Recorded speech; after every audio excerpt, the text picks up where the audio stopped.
If you find yourself constantly giving up on your diet every weekend, then it's a damn good job that you've stumbled across this video, because I'm about to lay it out for you how you can stop having to start over again every single Monday. It's not you that's the problem or your willpower. It is quite simply your diet. I'm a fat loss coach that has worked with hundreds of women to help them shift the pounds, get strong and feel more confident than ever before. And I myself have been through it and lost 3 stone. So I think it's safe to say that I know a thing or two about dieting. Let me guess, you're pretty good with your diet Monday to Thursday. You have your salads for lunch, you don't even sniff a chocolate bar. But then by the time Friday comes around, you're done. You're tired, you're hungry, and you have zero motivation to carry on. Your brain associates Friday with freedom, and before you know it, you've been on Deliveroo, you've ordered a takeaway, you've cracked open a bottle of wine and sat down on the sofa with a packet of crisps while you wait for your Chinese to be delivered, followed by a big bag of giant buttons that you picked up on your way home from work for a Friday night treat. You end the night feeling bloated and sluggish, and you wake up the next day regretting your choices. But then you carry on making the same choices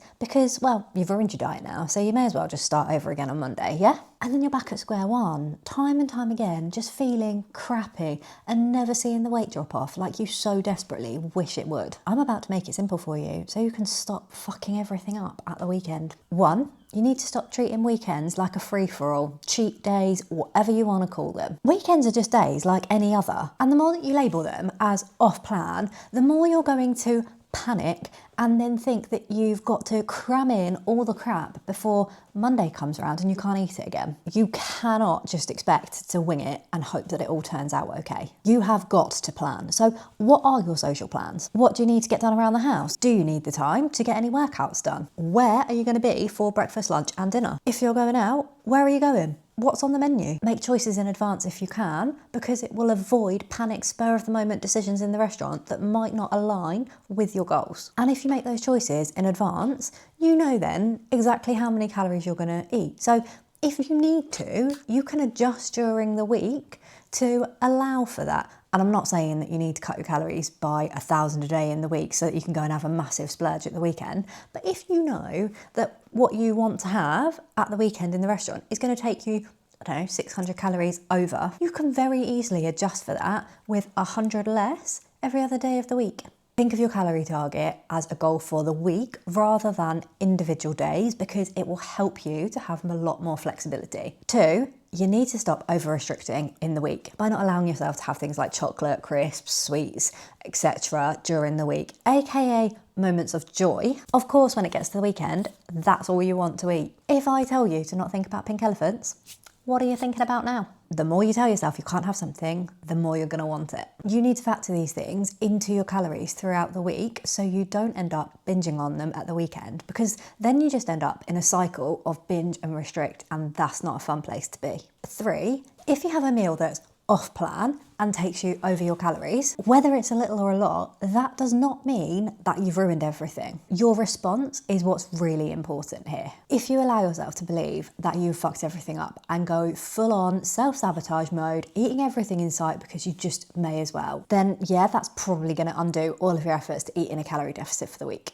If, however, you accept that one meal for what it is and carry on as normal afterwards, you'll be fine. You do not need to over-restrict to make up for it, because that will then lead to a cycle of binge and restrict, like I've already said. It's not a fun place to be. 4, stop thinking that you deserve a treat because it's the weekend and you've been good. If you brush your teeth every day of the week, do you give yourself the weekend off of brushing your teeth because you've been good? No, of course you don't, because it's important for your oral health. Your diet is literally for your physical health, and I'd argue for a lot of people, it's also for your mental health. I know that getting fit has certainly had a massive impact on my confidence levels, my ability to go after the things that I want in life. So why on earth do you want to skip out on it? I'm not saying don't have a treat at the weekends, but plan in one indulgence rather than 6 treats a day because that's just what you fancy. Other helpful tips: try to avoid grazing and stick to 3 proper meals a day. When you're just grazing, it's very, very easy to overeat without even thinking about it. Also, don't skip out on breakfast and lunch to save calories for dinner, because then by the time dinner rolls around, you're going to be absolutely fucking ravenous and you're going to want to eat everything in sight. Try and plan in activities that don't always revolve around food or alcohol. Things like bowling, mini golf, walks with friends, going to the cinema, a trip to the zoo, whatever you like doing. And when you do go out to eat, there are so many options out there that will still have healthier options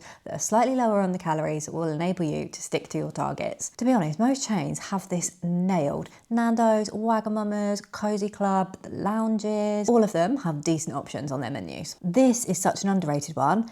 Get your sleep in. When you're tired, it is so much harder to make good decisions around food because your body is going to crave sugary things that it thinks is going to give it energy. Make sure your fridge is fully stocked and not empty of anything nutritious, or you'll be more tempted to eat junk or order a takeaway. Thanks for watching. Don't forget to like and subscribe, and I'll see you in the next one.